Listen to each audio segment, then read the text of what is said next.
বিশ্বনবী সাল্লাল্লাহু আলাইহি সাল্লামের সাহাবী আবু উমামা রাদিয়াল্লাহু তাআলা আনহু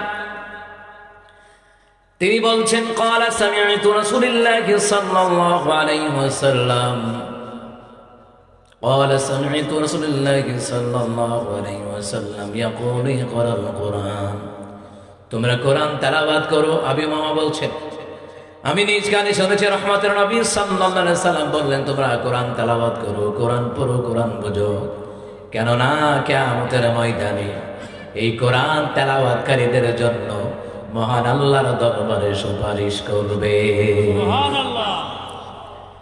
এখানে এমন লোক আছেন কোরআন পড়তে পারেন না, আছেন না নাই? ওলামায়ে কেরাম এখানে যারা আছেন তারা ব্যতীত শতকরা 95% সাধারণ জনগণ কোরআন পড়তে পারে না, শুদ্ধ করে পড়তে পারে না। অথচ ওইটা নিয়ে মাথা ব্যথা নাই, কিন্তু ছেলের ইংলিশ মিডিয়ামে পড়াইতে হবে, কিন্ডারগার্টেনে পড়াইতে হবে, কলেজে পড়াইতে হবে, ইউনিভার্সিটিতে পড়াইতে হবে, এটার গুরুত্ব বুঝে। কিন্তু সন্তানকে যে সর্বপ্রথম দ্বীনি ইলম শেখাতে হবে এটার গুরুত্ব বুঝে না, যার কারণে দ্বীনি ইলম শিক্ষা না থাকার কারণে অনেক সন্তান পিতা মাতার সাথে নাফরমানি করে শেষ পর্যন্ত বৃদ্ধাশ্রমে ভর্তি করায়া দেয়। আপনি ঢাকা যায়েন, ঢাকা হেমায়েতপুর বৃদ্ধাশ্রম, বাংলাদেশের অসংখ্য যারা আমি বৃদ্ধাশ্রম দেখেছি মুসলমান, গিয়ে দেখি কোন ইমাম সাহেবের মা বাপ বৃদ্ধাশ্রমে নাই, কোন খতিবের মা বাপ বৃদ্ধাশ্রমে নাই, কোন আলেমের মা বাপ বৃদ্ধাশ্রমে নাই, কিন্তু নিজের চোখে দেখেছি ওই বৃদ্ধাশ্রমের মধ্যে আছে লেফটেন্যান্ট কর্নেল মেজর, অবসরপ্রাপ্ত সৈনিক, অবসরপ্রাপ্ত লেফটেন্যান্ট, অবসরপ্রাপ্ত সেনা কর্মকর্তা, তারা বৃদ্ধাশ্রমে। কারণ কি? ছেলে মেয়ের দুনিয়া শিখাইছে, আল্লাহ রাসূল শিখায় নাই, এই জন্য দুনিয়ায় থাকতে আল্লাহ তাদের কপালে বৃদ্ধাশ্রম দিয়ে দিছে। আমার প্রিয় বাবারা ভাইয়েরা, এখানে এমন লোক আছেন কোরআন পড়তে পারেন না, কিন্তু কোরআনের ভালোবাসায় সন্তানটারে মাদ্রাসায় ভর্তি করাইয়া দিছে, আছে না নাই? সন্তানটাকে মক্তবে পাঠায়, মাদ্রাসা পাঠায়, কিয়ামতের ময়দানে এইটার উসিলা দিয়া আল্লাহ তাআলা আপনাকে জান্নাতে যাওয়ার ব্যবস্থা আমার মাওলাই করে দিবে। সুবহানাল্লাহ। এই যে এখানে যতগুলি মানুষ এখানে বসে আছেন আল্লাহর কোরআনের জন্য, নবী আলাইহিস সালাতু ওয়াস সালামের হাদিস শোনার জন্য, এই যে বসে আছেন কিয়ামতের ময়দানে এই কোরআন আপনাকে ছাড়া জান্নাতে যাবে না। সুবহানাল্লাহ। কোরআনের সাথে থাকলেও লাভ, কোরআনের মজলিসে বসলেও লাভ, কোরআনের মজলিসে বসে চুপ করে বসে থাকলেও গুনাহ হয় না, বরঞ্চ গুনাহগুলি মাফ করে দেয় কে? আল্লাহ। এই জন্য কোরআন শ্রবণ করার, কোরআন শিক্ষা গ্রহণ করা দরকার আছে না নাই? আছে। ওই ছেলে পিএইচডি করেছে, বাপ মায় খুশি, এফসিপিএস করেছে, এবার সিপিএস করেছে, বাপ মায় খুশি, বিসিএস করেছে, এলএলবি করেছে, ও মুসলমান কত খুশি, কিন্তু সন্তানটারে দিন শেখান নাই, কোরআন শেখান নাই। আপনি ওই সন্তান নিয়ে গর্ব করছেন যেই সন্তান বেনামাজি, ওই সন্তান নিয়ে আপনি গর্ব করছেন যেই সন্তান সুদ খায়, আপনি ওই সন্তান নিয়ে গর্ব করছেন যেই সন্তানকে আপনি কোরআন তাই শিখাতে পারেন নাই, নামাজের নিয়ম কানুন শিখাতে পারেন নাই। ওই সন্তান নিয়ে গর্ব করে কোনো লাভ নাই। যেই সন্তানকে দ্বীনি ইলম শিখাইছেন ওই সন্তানটারে নিয়ে গর্ব করা যায়। কথা কম না কেন? যেই সন্তানটারে আলেম বানাইছেন ওই সন্তানটারে নিয়ে গর্ব করা যায়। যেই সন্তানটারে নামাজের নিয়ম কানুন শিখাইছেন, বাপ মারা গেলে সন্তান জানাজার নামাজ আদায় করতে পারবে, জানাজার ইমামতি করতে পারবে, ওই সন্তান নিয়ে গর্ব করা যায়। কথা কোন ঠিক কিনা? কিন্তু মুসলমান আজকে সমাজে, পরিবারে দেখেন, আজকে সমাজে দেখেন, রাষ্ট্রের মধ্যে দেখেন, মুসলমান প্রায় সমাজ বলেন, প্রায় রাষ্ট্র বলেন, বংশের মধ্যে আলেম এটাকে নিয়ে গর্ব করে না, বরঞ্চ বংশের মধ্যে সুদ খাইতে খাইতে গাড়ি বাড়ি করছে এবারে নিয়ে গর্ব করে। কথা কন না কেন? কিন্তু একটা বংশের আলেম থাকলে কিয়ামতের ময়দানে তার বংশের লোককে সুপারিশ করে জান্নাতে যাওয়ার পারমিশন দিবেন কে?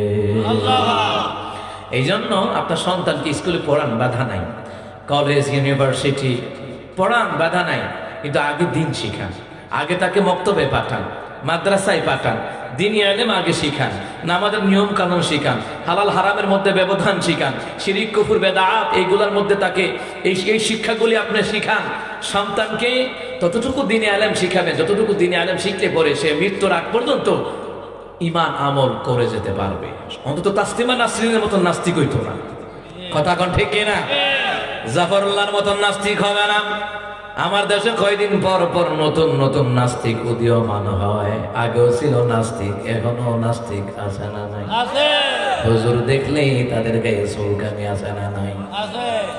আরে এখনো তো হুজুর দেখলে চুলকানি। আপনারা কি মনে করছেন 5 আগস্টে আপনারা দেশ স্বাধীন করে ফেলেছেন নাকি? না না, আজও স্বৈরাচারের উত্তরসূরিরা আছে, শুধু নাম বদলাইছে। কথা কয় না? শুধু নামটা বদলাইছে, উত্তরসূরিরা রয়ে গেছে। তাদের খালাতো ভাই, মামাতো ভাই, জ্যাঠাতো ভাই, ফুফাতো ভাই, এদের উত্তরসূরিরা রয়ে গেছে। ও মুসলমান ইমানদারেরা, এদেরকে নিয়ে সমাজের মানুষেরা গর্ব করে প্রায় মানুষ দেখবেন। কিন্তু আমার কথা হলো মুসলমান, আপনি বড় বড় প্রতিষ্ঠানে লেখাপড়া করান আর না করান, সন্তানটাকে নুরানি মাদ্রাসায় ভর্তি করে দেন, ফুরকানি মাদ্রাসায় ভর্তি করে দেন, কওমি মাদ্রাসায় ভর্তি করে দেন, আলিয়া মাদ্রাসায় ভর্তি করে দেন, খারেজি মাদ্রাসায় ভর্তি করে দেন। অন্তত সন্তানটারে দিন শিখান, সন্তান যেন নাফরমানি যেন না করে। সম্মানিত মহতারাম হাজিরিন, কোরআনের শিক্ষার ব্যাপারে নবী আলাইহিস সালাতু ওয়াস সালাম তিনি বললেন, ক্বালা তালাবুল ইলমি ফারিদাতুন আলা কুল্লি মুসলিমিন ওয়া মুসলিমা, রাওয়াহু বাইহাকী শরীফের বর্ণনায় রাহমাতুল নবী সাল্লাল্লাহু আলাইহি সাল্লাম বললেন, প্রত্যেক মুসলমান নরনারীর উপরে দ্বীনি ইলম শিক্ষা গ্রহণ করা ফরজ করে দিলেন কে? আল্লাহ। এই দ্বীনি ইলম শিক্ষা গ্রহণ করা ফরজ। কোন একটা জাল হাদিসেও নাই যে আপনার সন্তানকে কলেজ ইউনিভার্সিটিতে পড়ানো ফরজ নাই।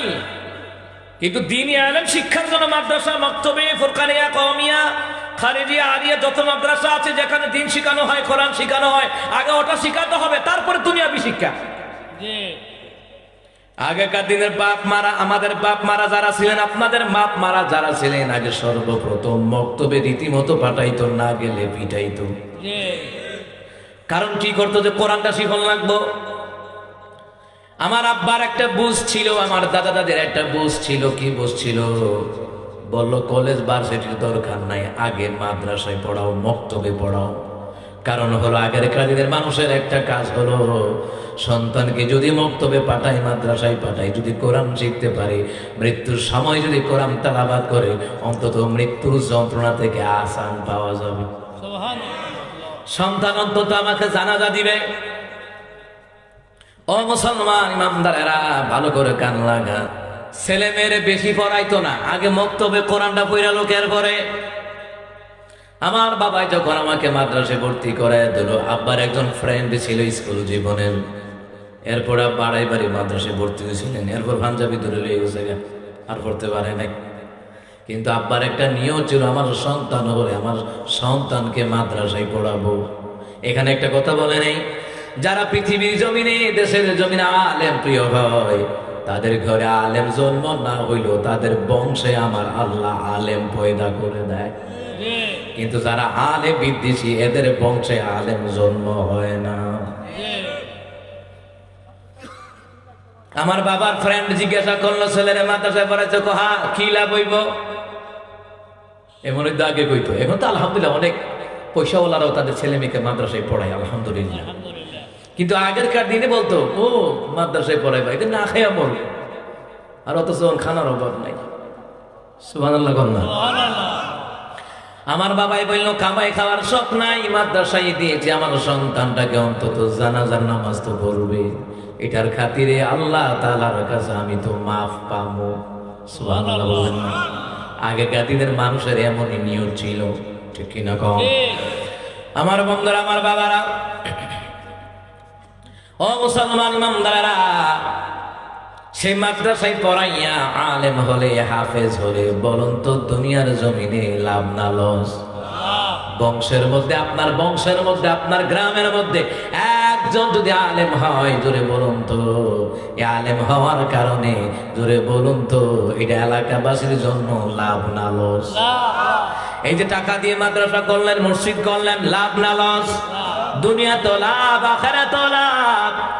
দুনিয়াতে যারা মানুষের বিপদে আপদে দান সদকা করে, গরিব অসহায়দেরকে দান সদকা করে, মসজিদ মাদ্রাসায় দান সদকা করে, ইয়াতিমখানা লিল্লাহ বোর্ডিংয়ে দান সদকা করে, অসহায়দের পাশে দাঁড়ায়। ও মুসলমানেরা, কোরআনের প্রোগ্রাম করি হয় একামতে দিনের জন্য, দাওয়াতি তাবলীগি কাজের জন্য দান সদকা করে, এটার দ্বারা আল্লাহ তার হায়াতে বরকত দিবে, দুনিয়াতে আপদ বালা মুসিবত থেকে নিরাপত্তা দিয়ে দিবেন কে? আল্লাহ। আগে ছেলে মেয়েদেরকে দিন শিখায়। অনেক যুবক ভাইরা কোরআন পড়তে পারেন না। ইমাম সাহেবের কাছে হোক, মুয়াজ্জিনের কাছে হোক, খাদেম সাহেবের কাছে হোক, প্রাইভেটের মাধ্যমে হলো কোরআনটা শিখান। কারণ কিয়ামতের ময়দানে আমার রাসূল যদি মামলা দেয়, ও উম্মতারা তোদের জন্য আমি মাইর খাইলাম, কোরআনের জন্য মাইর খাইলাম, কোরআন কতটুকু শিখলাম, যদি আমার রাসূল মামলা দেয় ওই মামলা থেকে বাঁচার কোনো ক্ষমতা আছে নি? রাসূল যদি বলেন এই কোরআনের দাওয়াত দিতে গিয়ে উম্মতারা রে আমি মাইর খেয়েছি, আচ্ছা কোরআন কতটুকু শিখেছ? আরে আগেরকার দিনে কোরআন যখন শিক্ষা গ্রহণ করতাম, যতটুকু শিক্ষা গ্রহণ করতাম, আব্বার কথা ছিল কি, আব্বা আম্মার কথা ছিল সকাল সন্ধ্যায় কোরআন তেলাওয়াত করবি ঘরে।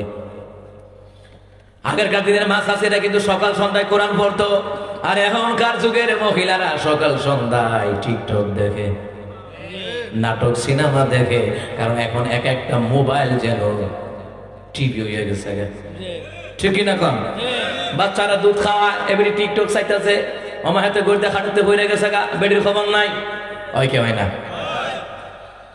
ও মুসলমান, মোবাইল এমন পাগল বানাইছে, এখন বাচ্চা গোলার হাতে মোবাইল দিয়া দিয়া কিয়ামত হয়ে যাইব গা।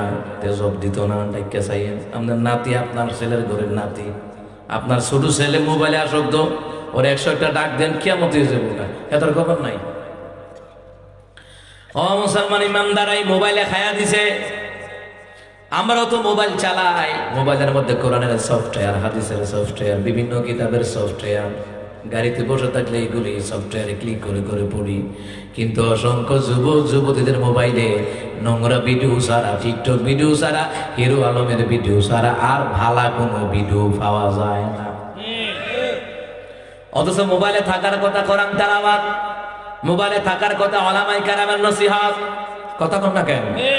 কিন্তু তার মোবাইলে গাইডটা চাইেন তো পাসওয়ার্ড দিয়ে রাখছে, আব্বাই যেন না জানে, বড় ভাই যেন না জানে, তো পাসওয়ার্ড লাগাই দিয়ে রাখছে, ঠিক না? আপনি কইেন যে তোর মোবাইলটা একটু দে, আপনি দেখবেন যে প্রতিটি সফটওয়্যারে এতে লক লাগাই রাখছে পাসওয়ার্ড। এই পাসওয়ার্ড দেখলে তো আমার মেজাজটা গরম হয়।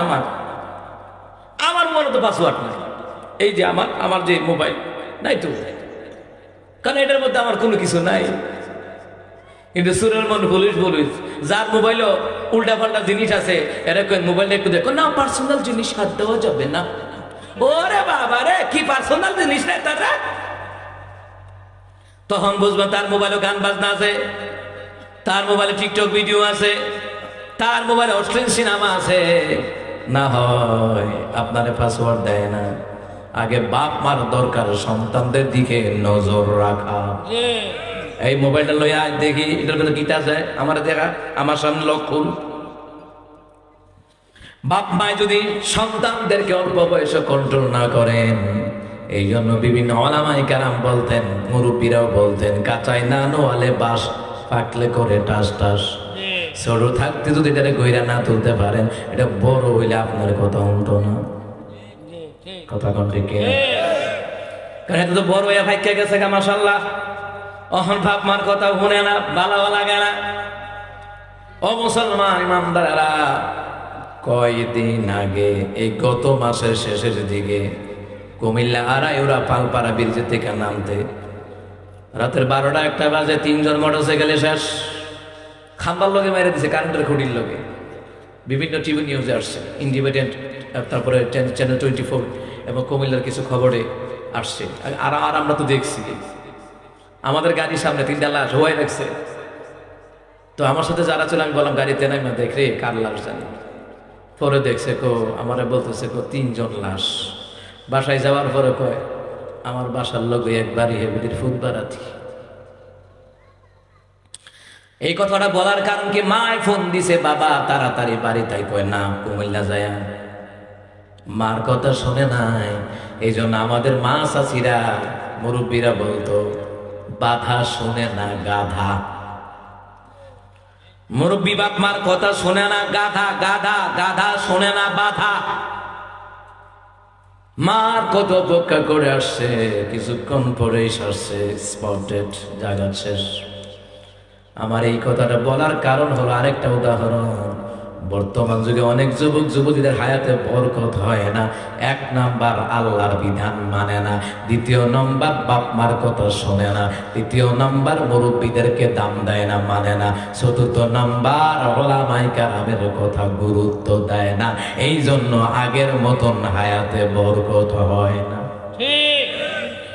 এই যে আমার মুরব্বী বাবা এখানে বসে আছেন, ওনার যত বয়স এর অর্ধেক আমরা পাইতাম না, ঠিক নেই? এমনও মুরব্বী আছে না বয়স্ক, ওনাদের অর্ধেক আপনি হায়াত পাইতেন। ও আমার মুরব্বী বাবারা, ও আমার মুসলমান বাবারা, ভাইয়ারা, এই জন্য দিনী আলেম শিক্ষা গ্রহণ করে করে জীবনের চলার পদ্ধতি কোরআন এবং সুন্নাহর ভিতরে আছে না নাই? আপনি জীবন কেমনে চালাবেন, পরিবার কেমনে চালাবেন, ব্যক্তি জীবন কেমনে চালাবেন, সামাজিক জীবন কেমনে চালাবেন, জীবন থেকে মৃত্যু পর্যন্ত কিভাবে চালাবেন, এই কোরআন সুন্নাহর ভিতরে নিয়ম নীতি জুড়ে কোন আছে না নাই? এখন কোরআন শরীফ পড়লে না বুঝলো, ও মুসলমান ইমানদাররা, পড়লে কি হবে? নবী আলাইহিস সালাম বলেন, শুনে নাও, হাদিস তো বললাম, ক্বালা তালাবুল ইলমি ফরিদাতুন আলা কুল্লি মুসলিমিন ওয়া মুসলিমা, রাওয়াহুল বাইহাকি। বাইহাকি শরীফের বর্ণনায় প্রত্যেক মুসলমান নরের উপরে তিনি ইলম শিক্ষা গ্রহণ করা ফরজ করে দিয়েছেন কে? আল্লাহ তাআলা।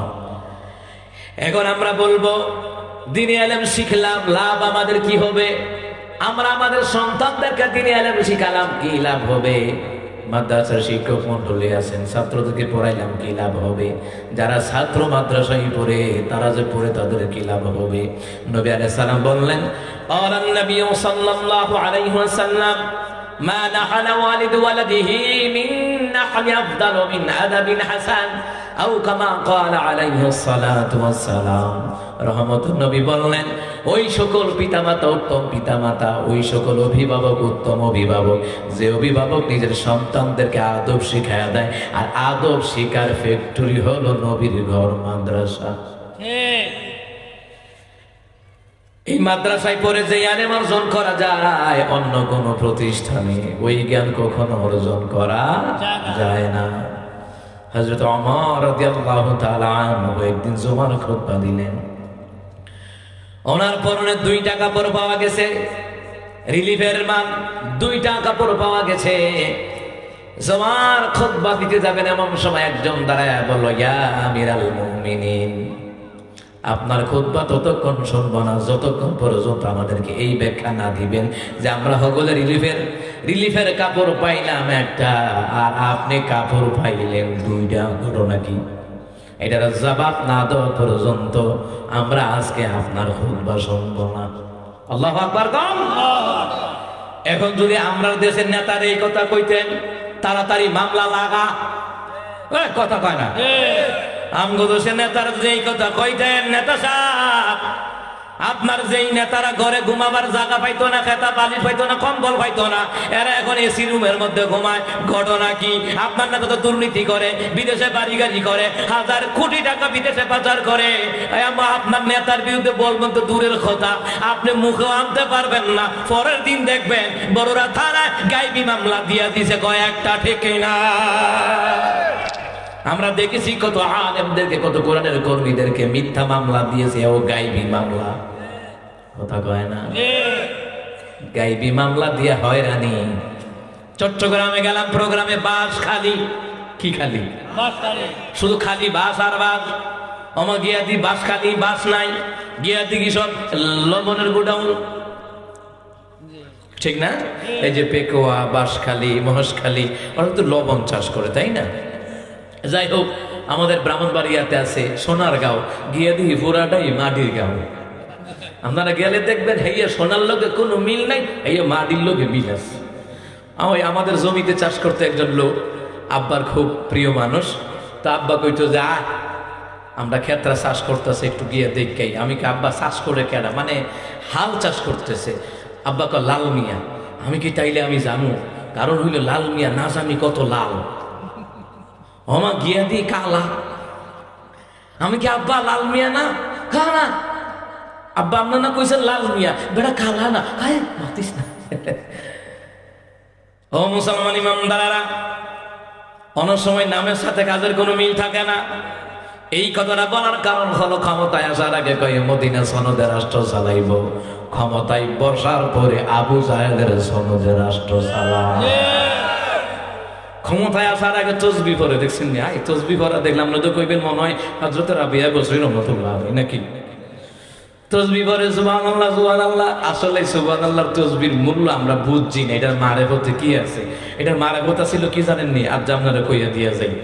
এটার মারেফত ছিল, খেয়াল করেন, সুবহানাল্লাহ সুবহানাল্লাহ জামাত ইসলামের মারাম, সুবহানাল্লাহ সুবহানাল্লাহ হেফাজতের মারাম, সুবহানাল্লাহ সুবহানাল্লাহ কওমি হেরারের মারাম, সুবহানাল্লাহ সুবহানাল্লাহ বিএনপির মারাম। আসলে সুবহানাল্লাহর ভিতরে জনগণ হত্যার পরিকল্পনা ছিল। আচ্ছা, সত্যিকারী অর্থে যারা জিকির করে, নামাজ পড়ে, কোরআন তেলাওয়াত করে, এরা কি কখনো কোনো আলেমদেরকে, কোরআনের কর্মীদেরকে মিথ্যা হামলা মামলা দিতে পারে?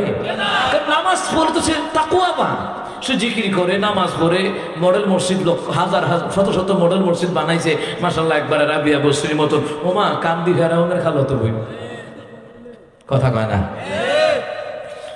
আমার বন্ধুরা, আমার বাবারা, নামের সাথে কাজের সাথে মুসলমান কর্মের কোনো মিল নাই, কথা কন না কেন? এটি তো আপনারা জানেন বালা করে। গালিমপুর বড় বড় তাফসীর মাহফিল হইতো, এগুলো তো বন্ধ হয়ে গেছে। আমাদের রবিউল ভাই করতো, হ্যাঁ রবিউল ভাই করতো প্রোগ্রামগুলি। একবার আমির হামজাকে আনছিল, আমার আনছিল, ঠিক না? আপনারা অনেকেই জানেন। এখন এই মাহফিলগুলো কি হইতে পারছে গত 16 বছর? গত 16 বছর হইতে পারে নাই। কিন্তু ক্ষমতায় আসার আগে কিন্তু মদিনা সনদে রাষ্ট্র চালাবো এবং আমরা ইসলাম বিরোধী কোনো আইন পাস করবো না। আমার যাওয়ার পরে পুরো আইন ইসলাম বিরোধী। হ্যাঁ, ধর্ম ব্যবসা একটা চাচা ঠিক কইছে।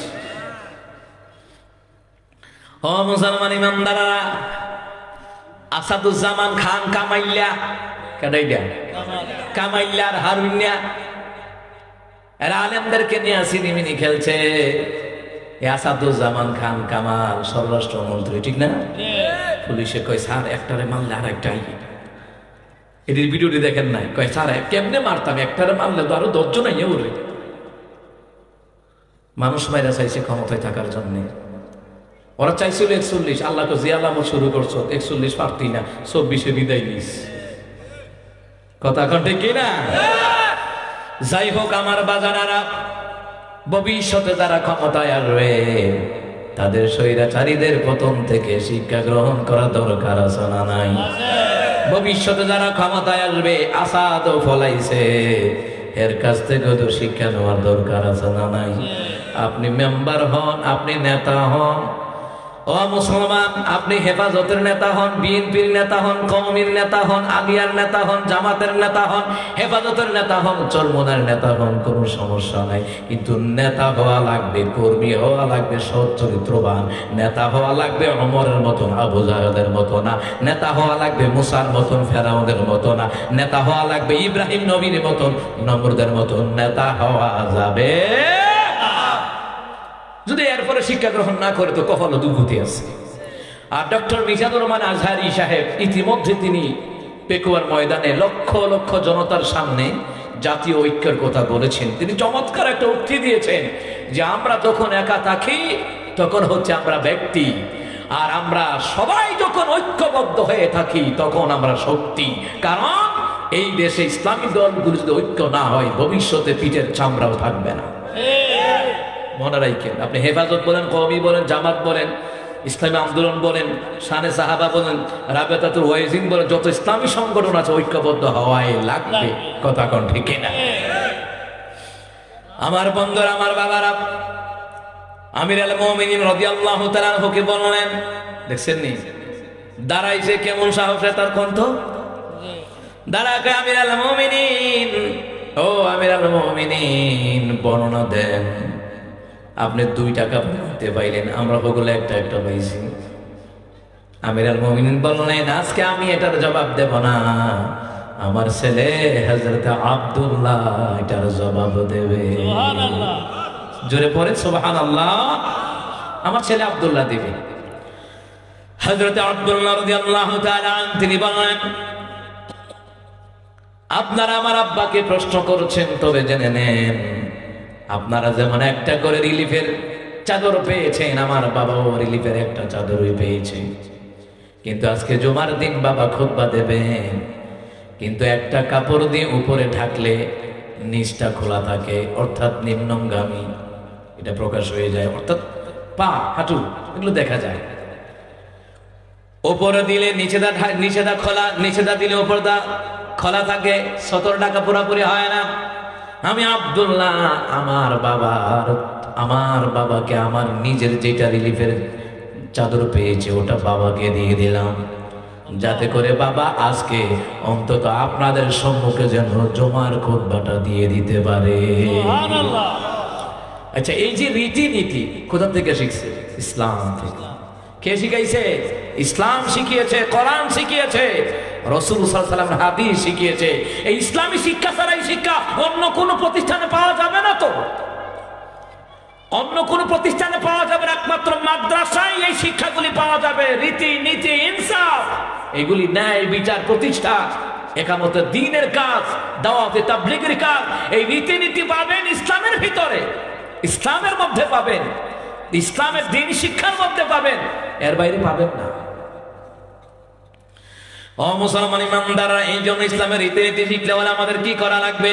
আল্লাহ কয় সূরা আলাকের প্রথম নম্বর আয়াতে, ইকরা বিসমি রাব্বিকাল্লাযী খালাক, পড়ুন আপনার প্রভুর নামে, যে প্রভু আপনাকে সৃষ্টি করেছে। তাহলে রব সম্পর্কে জানতে হলে, ইসলাম সম্পর্কে জানতে হলে, আমার রাসূলুল্লাহর আদর্শ সম্পর্কে জানতে হলে আমাদেরকে কোরআন হাদিস পড়া লাগবে। আমাদের কি করা লাগবে? কোরআন হাদিস পড়া লাগবে, দ্বীনি ইলম শিক্ষা গ্রহণ করানো লাগবে। আপনার সন্তানকে আগে দ্বীনি ইলমগুলি শিখান। এটা মাদ্রাসা প্রোগ্রাম, এই জন্য মাদ্রাসা কেন্দ্রিক কথা বলতেছি, দরকার আছে না? এখন আপনার পেট ব্যথা, আমি দিলাম প্রেসারের বুড়ি, কামুইব। পেট ব্যথার জন্য পেট ব্যথার ওষুধ দিতে হবে। বেশি ব্যথা থাকলে যে গ্যাসের সমস্যা নাই, কিন্তু এমনি স্বাভাবিক ব্যথা, ওই এলজিন টেলজিন দিব ডাক্তারে। আর গ্যাস্ট্রিকের ব্যথা হলে সার্জেল দিব, নাহলে সেক্লু দিব, ঠিক না? এরকম বিভিন্ন রকমের ওষুধ দিবে। তো যেহেতু মাদ্রাসা লেখা আছে, এই জন্য আমি মাদ্রাসা কেন্দ্রিক কথাগুলি বলতেছি। এই কথাগুলি আমাদের ছেলে মেয়ের ক্ষেত্রে, নিজেদের ক্ষেত্রে পালন করা দরকার আছে না নাই?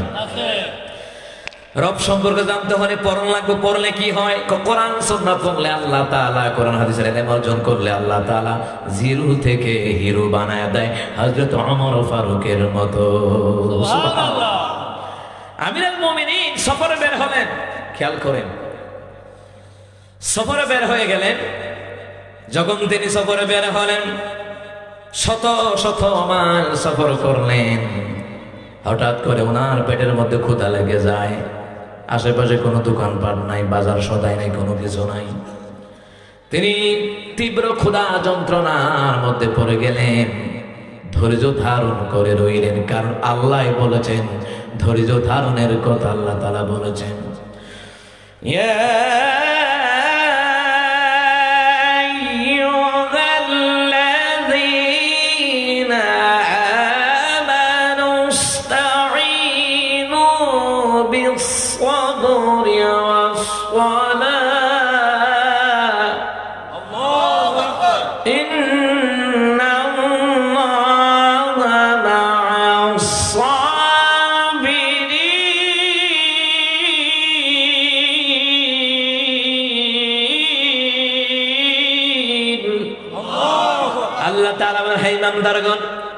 তোমরা ধৈর্য নামাজের মাধ্যমে আল্লাহ তাআলার কাছে সাহায্য প্রার্থনা করো, কেননা আল্লাহ তাআলা ধৈর্যশীলদের সাথে রয়েছেন।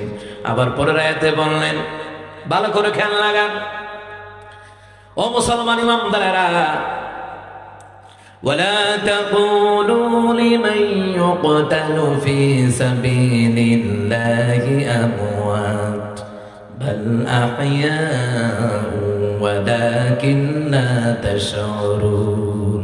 যারা আল্লাহ রাস্তায় নিহত হয় এদেরকে তোমরা মৃত বলো না, বরং সে আরো জিন্দা এবং জীবিত, তোমরা উপলব্ধি করতে পারো না। সুবহানাল্লাহ বলেন।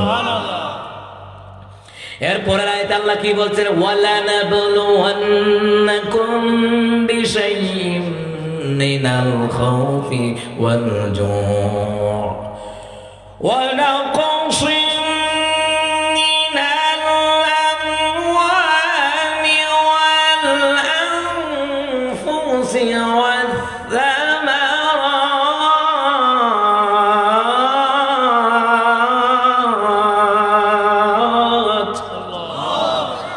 وبشر الصابرين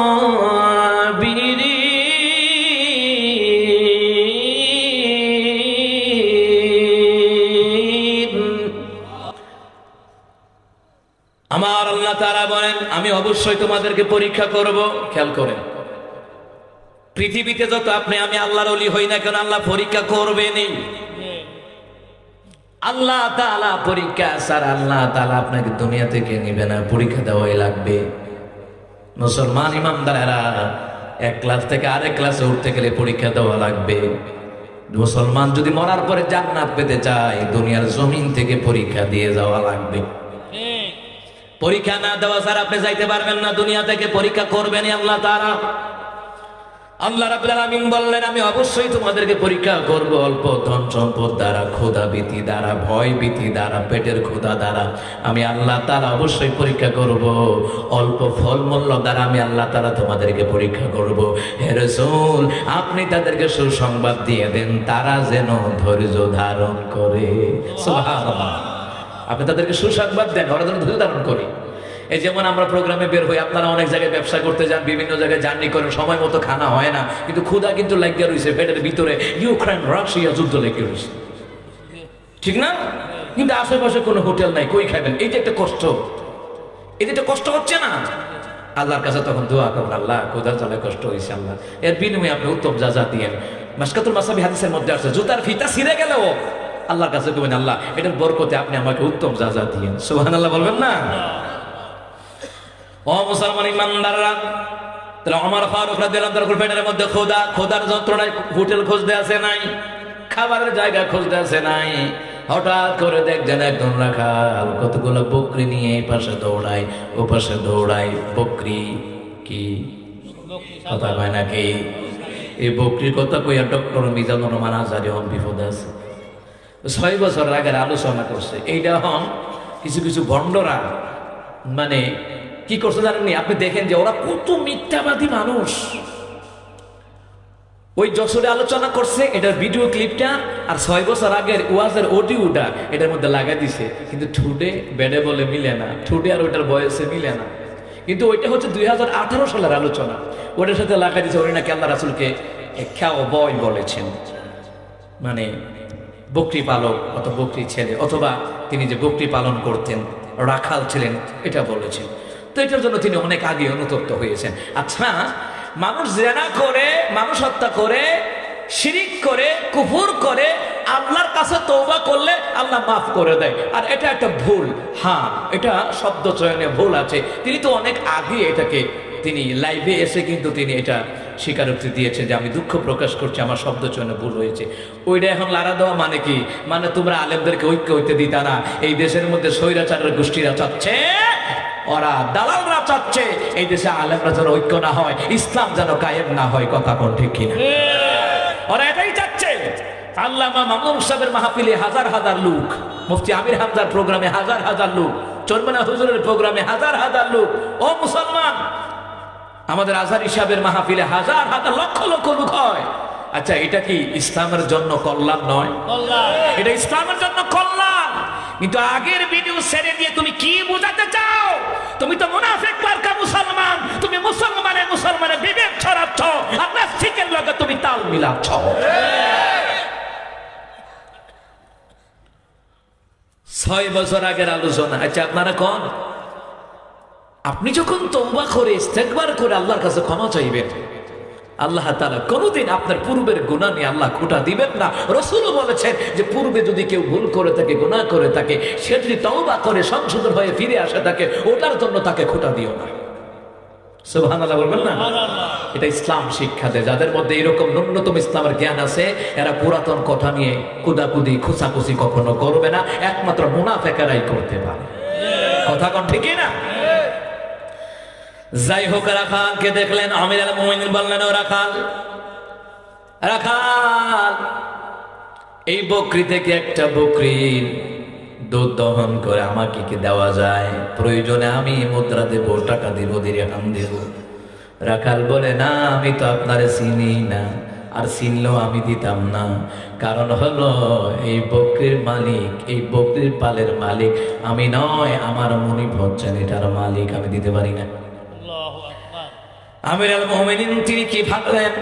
তিনি ভাবলেন এখনো বোধহয় আমানতদার রয়ে গেছে, আর যতদিন আমানতদার থাকবে ততদিন দুনিয়াটা আল্লাহ ধ্বংস করবে না, যতদিন আল্লাহওয়ালা থাকবে ততদিন দুনিয়াটা আল্লাহ তাআলা ধ্বংস করবে না।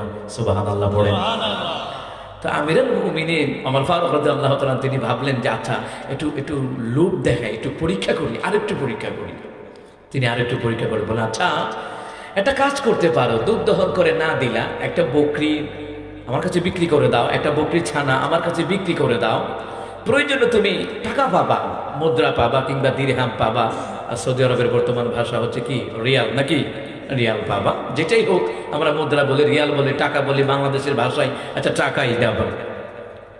তো কয়, মুসাফির সাহেব আমি তো আপনারা চিনি না, কিন্তু আপনি আমারে বললেন বকরি দিলে আপনি জবাই করে খাইবেন, ক্ষুধা মিটাবেন, কিন্তু আমি টাকা পাবো ঠিক।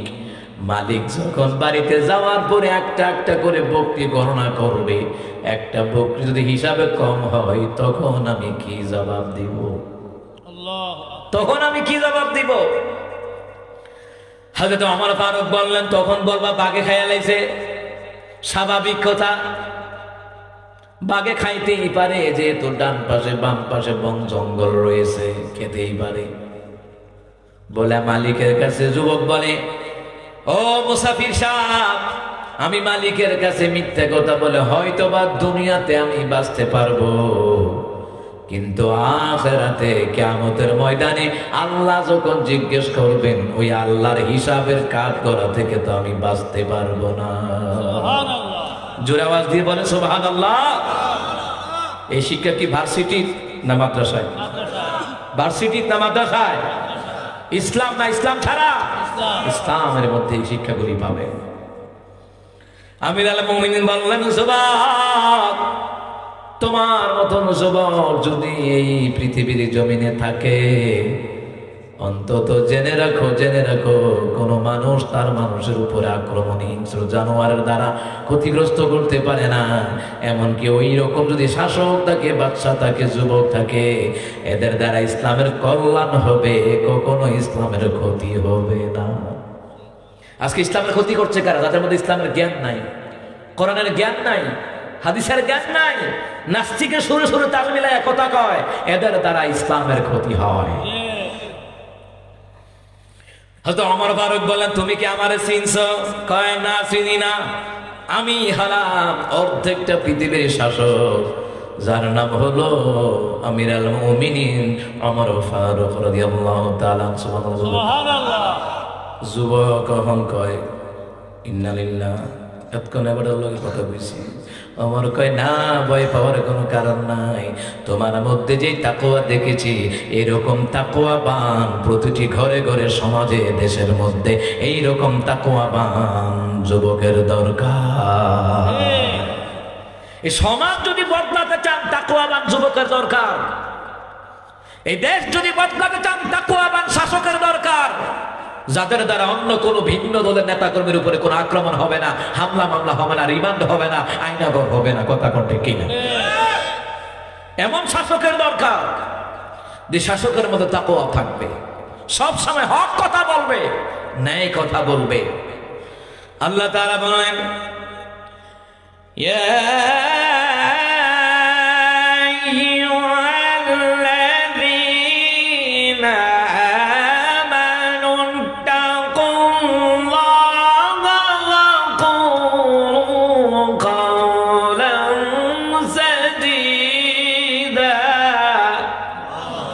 আল্লাহ তাআলা বলেন, হে ইমানদারগণ, তোমরা তোমাদের পরওয়ারদিগারকে ভয় করো,